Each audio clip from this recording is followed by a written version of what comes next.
Hello, everyone. I'm Eric Breeden. I've just created a YouTube channel, and this is my official channel. I hope you'll support me.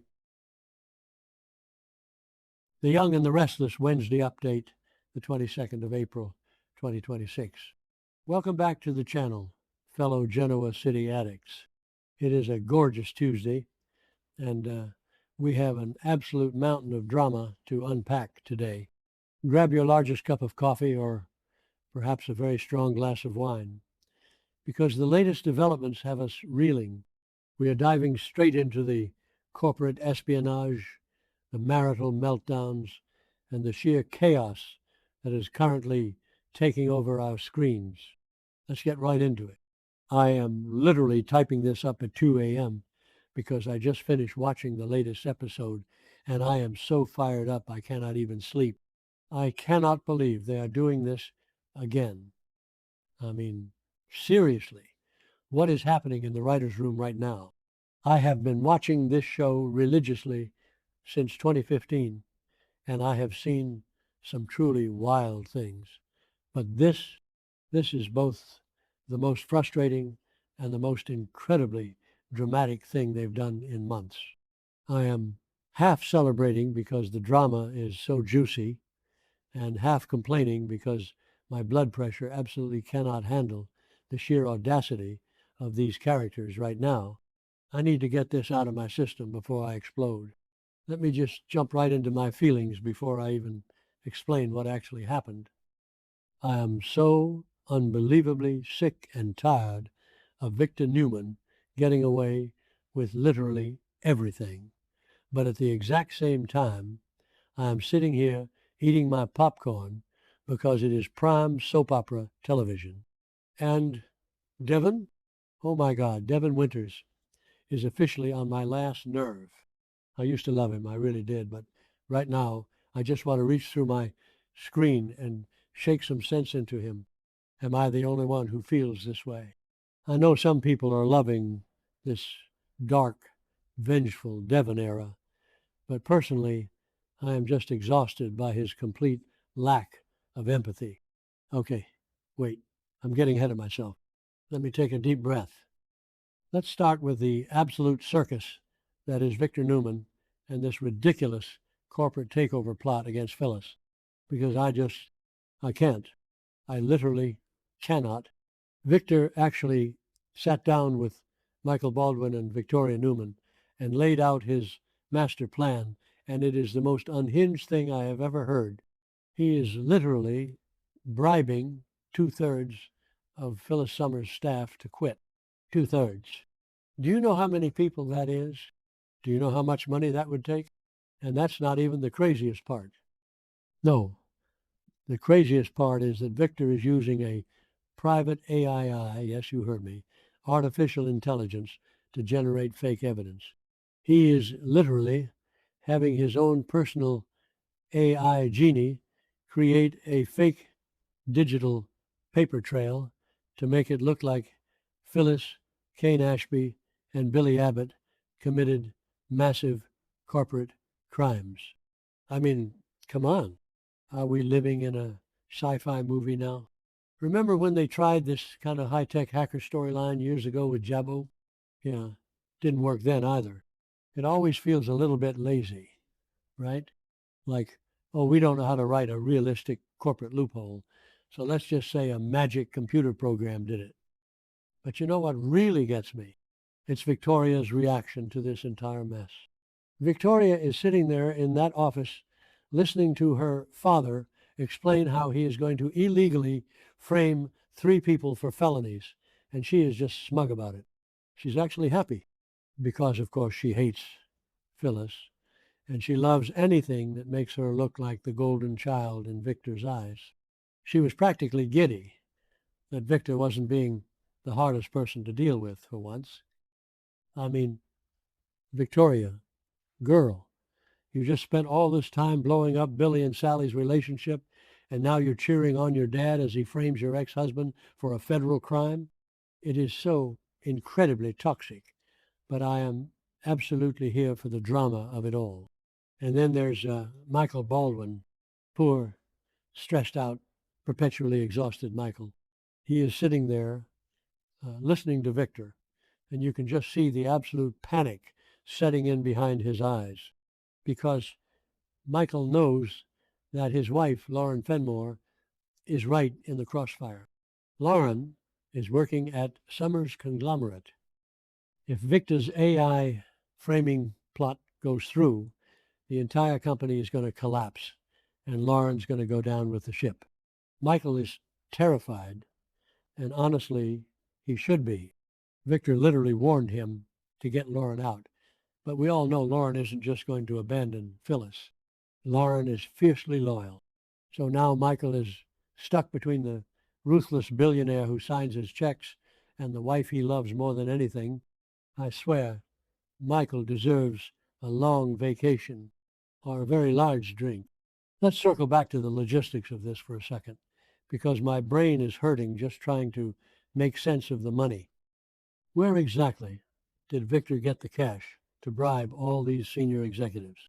We know from the spoilers that Victoria moved enough money into a secure account for them to live on, but I am absolutely certain this wasn't fully accounted for in the company's official ledgers. You cannot just move millions upon millions of dollars to bribe hundreds of employees without the SEC noticing. But of course, this is Genoa City, where the SEC only exists when it's convenient for the plot. It just makes no sense in the real world. It's just so frustrating because there are so many glaring holes in this storyline. It's classic Victor style, just throwing money and power at a problem until it goes away. But the AI element just feels so cheap and unearned, yet at the same time, it is undeniably effective. Because let's be real, this is exactly how Victor is going to win. He is going to back Phyllis into a corner, hold this fake IE prison threat over her head, and force her to hand Newman Enterprises back to him. And Phyllis is going to scream, and she's going to throw things, and she's going to yell, "Damn you, Victor," at the top of her lungs. But she is going to lose. And I hate it, but I also kind of love it. I contradict myself so much when it comes to Victor. I know I just love to hate him. Speaking of Phyllis, can we talk about how absolutely devastating this is for her? She built this up. She fought so hard to get where she is, and now she is watching her entire senior staff walk out the door simultaneously. Her phone is just blowing up with resignation emails. I felt so bad for her in that scene. She is cornered. And Victor dragging Billy and Kane into this, that is just the icing on the cake.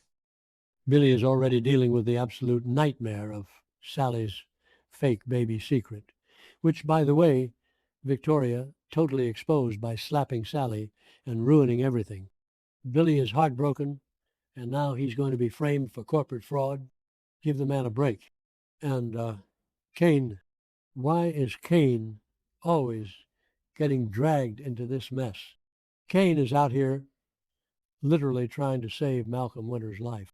He is desperately searching for a bone marrow donor to save his ex-wife's uncle, trying to be the hero, trying to win Lily back. And now Victor is just casually framing him for illegal corporate seizure. It's wild, but that's the Newman way. Collateral damage means absolutely nothing to Victor. If you are standing next to his target, you are going down too. I just hope Kane doesn't end up in handcuffs while he's trying to save Malcolm. Okay, let me take a sip of water and switch gears, because if I talk about Victor anymore, I am going to throw my laptop out the window. We need to talk about Devon and Abby, because this marriage is literally disintegrating right in front of our eyes, and it is so painful, but also so fascinating to watch. I am glued to the screen whenever they are on. I am sorry, but Devon is acting like an absolute monster right now. I said what I said. I know Mariah did some terrible things, and I know Devon is hurt, but his relentless, cold-blooded crusade to send her to prison is just too much. He is completely losing his humanity. In the latest episode, Devon tracks Abby down at Chancellor Park, because she's been actively avoiding him. And honestly, good for Abby. I would avoid him too. He is acting like a tyrant. Devon confronts her and asks if she's just going to keep avoiding him forever. And Abby, bless her heart, finally snaps. She tells him straight up that she is hurt and she is angry because he went behind her back to try and overturn Mariah's plea deal. He didn't even tell his wife. He just decided to unilaterally destroy Mariah's life and thought Abby would just go along with it. And when Abby asks him if his intention is to push Mariah to the absolute brink and crush her, Devon doesn't even flinch. He just coldly defends himself. I was screaming at my TV.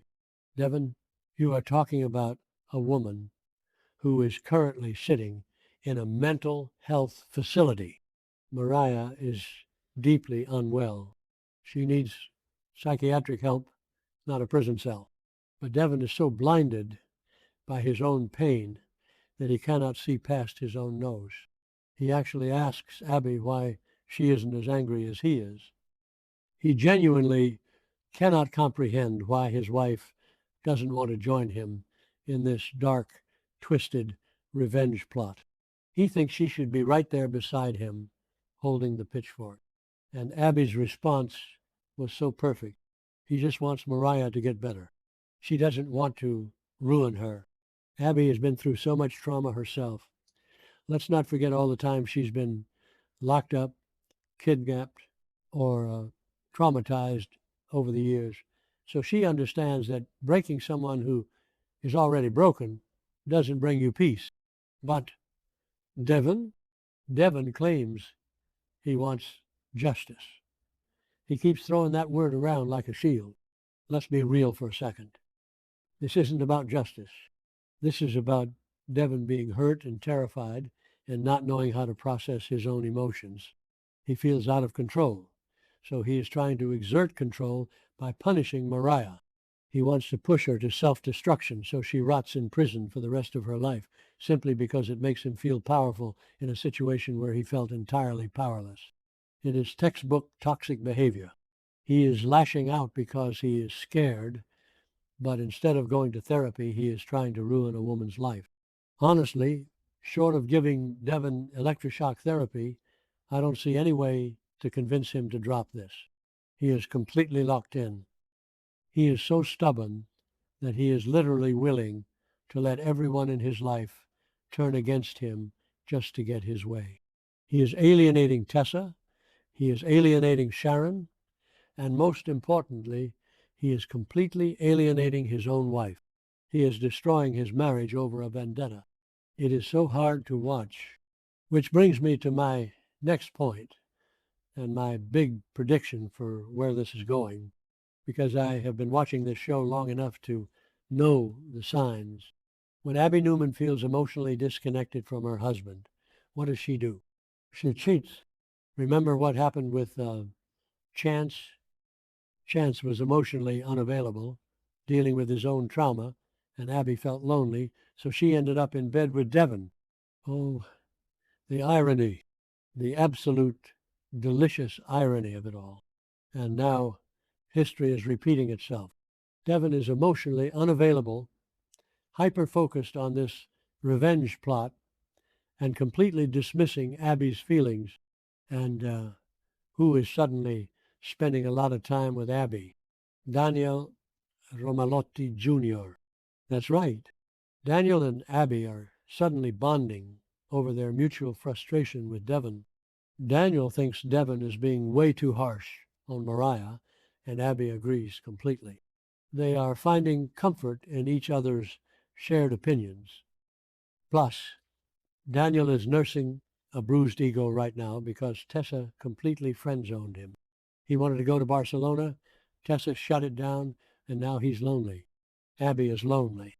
They have this shared history from years ago. Remember Abby's Naked Heiress days? Yeah, they had a fling back then. The writers are absolutely planting the seeds for an affair here. I can feel it in my bones. Devon is going to push Abby right into Daniel's arms, and honestly, Devon will only have himself to blame when it happens. It is just so wild to see Devon acting exactly like Victor Newman. Think about it. Victor uses his power and money to crush people who cross him, regardless of who gets hurt in the process. That is classic Victor style. And now Devon is doing the exact same thing to Mariah. He is using his influence and his wealth to try and overturn a legal plea deal just to satisfy his own vendetta. He has become the very thing he used to hate. He is a Newman in training, and he doesn't even realize it. And what about Mariah? Is Abby going to be able to protect her? I honestly don't know. Abby is strong, but Devon is a billionaire with a lot of resources. I feel like Abby is going to need help. Maybe she teams up with Christine. We know Christine was just offered the district attorney job. If Christine takes it, she might have the power to uphold the plea deal and stop Devon in his tracks. But Daniel was just pestering Christine about whether she could overturn it, so who knows what side the DA's office will take. The legal drama is going to be insane. I know some fans are totally on Devon's side. I see the comments in the forums and the group chats. People saying Mariah deserves to rot, that she crossed a line that can't be uncrossed. And I get it, I really do. What she did was unforgivable on many levels. But as a viewer, watching a man systematically try to destroy a mentally ill woman while ignoring his crying wife is just not entertaining to me. It's just dark and depressing. I want my soap operas to have a little bit of redemption, you know? So, what do you guys think? Am I totally off base here? Am I being too hard on Devon? Let me know in the comments below, because I am dying to hear if anyone else is as frustrated as I am. And what about Victor's IE plot? Do you think Phyllis will find a way out, or is Summers' conglomerate officially dead? I swear, if Victor wins again without any real consequences, I might just scream into my pillow. But let's be honest, I'll be tuning in tomorrow anyway, because no matter how mad this show makes me, I am thoroughly addicted to the chaos. The Abbott family is in shambles, the Newmans are playing dirty, and the Winters family is tearing itself apart from the inside out. It is prime daytime television, and I am seated for every single second of it. Until next time, keep venting, keep watching, and let's pray that someone in Genoa City finally gets some therapy.